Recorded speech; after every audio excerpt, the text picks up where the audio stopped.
Hi friends, SSV electrical work Telugu. Prestige 2 burner glass top. దీని problem వచ్చేసి flame అయితే చాలా తక్కువ వస్తుంది. ఇది ఓపెన్ చేసి నీట్గా క్లీన్ చేసి అయితే ఎక్కడం జరుగుతుంది. ఫస్ట్ వచ్చేసి దీనిపైన ఉన్న స్టాండ్స్ అనేది తీసేసి పక్కన పెట్టేసుకుందాం. పక్కన పెట్టుకున్నాక స్టవ్ అయితే రివర్స్ తిప్పేసుకోవాలి. రివర్స్ తిప్పుకుంటే మనం చేసుకోవడానికి వర్క్ కన్వీనియంట్గా ఉంటుంది. ఫస్ట్ ఇక్కడ వచ్చేసి ఒక చిన్న స్క్రూ అయితే ఉండడం జరుగుతుంది ఆన్ ఆఫ్ కింద, ఈ కటింగ్ ఆప్షన్ కాడ. ఈ స్క్రూ ఓపెన్ చేస్తే పైనుంచి ఆన్ ఆఫ్ అయితే మనకు బయటికి రావడం జరుగుతుంది. ఈ ఆన్ ఆఫ్ తీసుకున్నాక దీని కింద ఒక చిన్న స్ప్రింగ్ అయితే ఉండడం జరుగుతుంది. ఈ స్ప్రింగ్ తీసుకున్నాక దీని లోపల ఒక బుష్ అయితే ఉండడం జరుగుతుంది. ఈ బుష్ అయితే మెయిన్, ఇదే నీట్గా క్లీన్ చేసి మళ్ళీ ఫిక్స్ చేసుకోవాలి. కింద పైప్ కలెక్షన్ ఇచ్చుకొని ఒకసారి ఈ పైప్లలో ఏమైనా డస్ట్ ఉందా అనేది ఒకసారి గ్యాస్ అయితే ఆన్ చేసి మళ్ళీ ఆఫ్ చేసి చూసుకోవాలి.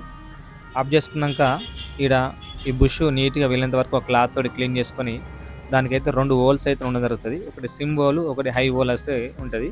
వీళ్ళంత వరకు ఈ డస్ట్ అయితే ఇలా జామ్ అయి ఉంది కదా, దీనివల్ల మనకు ఫ్లేమ్ అయితే చాలా తక్కువ వస్తుంది. వీళ్ళంత వరకు సిమ్లో రావట్లేదంటే ఆ చిన్న హోల్ అయితే చాలా నీట్గా క్లీన్ చేసుకోవాలి. అవి క్లీన్ చేసుకున్నాక మన బుష్ తీసినాక ఆ హోల్ ఉంది కదా, ఆ హోల్ కూడా ఒక క్లాత్ పెట్టుకునే విధంగా క్లీన్ చేసుకోవాలి. దాని తర్వాత కింద ఈ పైప్ జెట్ ఉంది కదా, కింద ఇప్పుతున్నాం ఈ అల్యూమినియం పైప్ అయితే ఈ విధంగా ప్రెస్సింగ్ చేస్తే బయటకు వస్తుంది. ఒకసారి ఇది బెండ్ అయిపోతుంది ఎక్కువ. ఈ జెట్ ఇప్పేటప్పుడు జాగ్రత్తగా ఇప్పుకోవాలి, ఒక్కోసారి లోపలికి ఇరిగిపోయే అవకాశం ఉంటుంది. ఈ జెట్ కూడా నీట్గా క్లీన్ చేసి అదే వీలైతే అదే ఎక్కించుకోవచ్చు, లేదా కొత్త జెట్ వేసుకోవచ్చు. చిన్న స్టవ్కు 55 లేదా 58, 68 జెట్ వేసుకోవచ్చు. ఈ బుష్కు వీలంత వరకు లైట్గా గ్రీస్ అయితే పెట్టుకొని ఆ హోల్లో పెట్టేసుకోవాలి. పెట్టుకున్నాక దానిపైనుంచి ఈ ఆన్ ఆఫ్ నాబ్ కూడా గ్రీస్ పెట్టుకొని స్ప్రింగ్ పెట్టుకొని సేమ్ యాస్టిస్గా మళ్ళీ మనం ఏ విధంగా ఓపెన్ చేసామో అదే విధంగా ఫిట్ చేసుకోవాలి. స్ప్రింగ్ పెట్టుకొని నాప్ అయితే పెట్టుకోవాలి.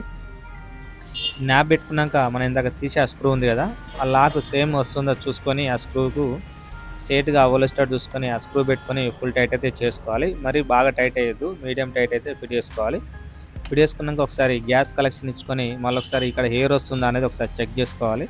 చూడండి, జెట్ ఫిట్ అయ్యే ముందుకే చూసుకోవాలి. పైప్లో ఏమన్నా డస్ట్ ఉంటే బయటకు వస్తుంది. ఈ జెట్ మళ్ళీ ఫిట్ చేసేసుకోవాలి. నెక్స్ట్ ఇది అయిపోయింది కదా, దీని పక్కది కూడా సేమ్ యాస్టేజ్గా అదే విధంగా క్లీన్ చేసి అయితే మళ్ళీ ఫిట్ చేసుకోవాలి. చూడండి, నెక్స్ట్ ఇదైతే మనం సేమ్ ఈ పక్కది ఏ విధంగా ఓపెన్ చేసామో అదే విధంగా ఓపెన్ చేసి క్లీన్ చేసి ఎక్కించుకోవాలి. ఈ నట్టు తీసి పక్కన పెట్టుకున్నాం కదా, సేమ్ దీని లోపల కూడా ఆన్ ఆఫ్ తీసినాక స్ప్రింగ్ ఉంటుంది. స్ప్రింగ్ లోపల ఈ బుష్ అయితే ఉండడం జరిగింది కదా, ఇవన్నీ సేమ్ యాస్టేజ్గా ఈ బుష్ కూడా నీట్గా క్లీన్ చేసుకోవాలి. ఈ హోల్స్లలో ఎలాంటి డస్ట్ లేకుండా పెద్ద హోలు చిన్న సిమ్ హోల్ అయితే నీట్గా క్లీన్ చేసుకొని ఆ హోల్ కూడా క్లీన్ చేసుకొని సేమ్ యాస్టేజ్గా ఆ గ్రీసు ఇట్లా దాన్ని పెట్టేసుకొని స్క్రూ పెట్టుకొని ఫుల్ టైట్ అయితే ఈ విధంగా చేసుకోవాలి. చేసుకున్నాక దీని పైపు కింద ఉంది కదా, ఇది కూడా జెట్ తిప్పేసుకోవాలి. ఈ అల్యూమినియం పైప్ తీసుకొని దీని నుంచి కూడా ఒకసారి హెయిర్ చెక్ చేసుకోవాలి. హెయిర్ ఏమైనా బయటకు వస్తే ఇలా పైప్లో ఏమైనా డస్ట్ ఉంటే బయటకు రావడం జరుగుతుంది. జెట్టు వీలంత వరకు నీట్గా క్లీన్ చేసుకొని లేదా కొత్త జెట్ వేసుకోవాలి. పెద్ద స్టవ్ అయితే 77, 85 వరకు జెట్ అయితే మార్చుకోవచ్చు. జెట్లు ఈ విధంగా ఫిట్ చేసినాక పైప్ ఒకసారి ఈ విధంగా ఫ్లేమ్ అయితే చెక్ చేసుకొని మళ్ళీ ఫిట్ చేసుకోవాలి. ఈ విధంగా 2 సైడ్లా చెక్ చేసుకోవాలి. 2 పైపులు చెక్ చేసుకున్నాక స్టవ్ లోపల అయితే మళ్ళీ సేమ్ యాస్టేజ్గా అలా ఫిక్స్ చేసుకోవాలి.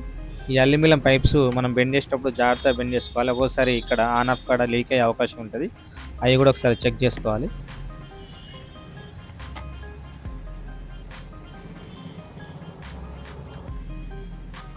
చూడండి, ఈ విధంగా పైప్ పెట్టుకొని ఫుల్ టైట్ అయితే చేసుకోవాలి.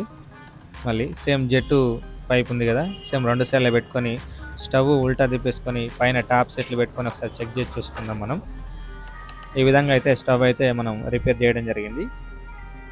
2 స్టవ్లు అయితే ఒకసారి మనం ఆన్ చేసి చూసుకుందాం. లైక్ చేయండి, షేర్ చేయండి, సబ్స్క్రైబ్ చేసుకోండి. చూడండి, 2 అయితే ఫ్లేమ్ పర్ఫెక్ట్గా మనకు రావడం జరుగుతుంది. లో హై సిమ్ల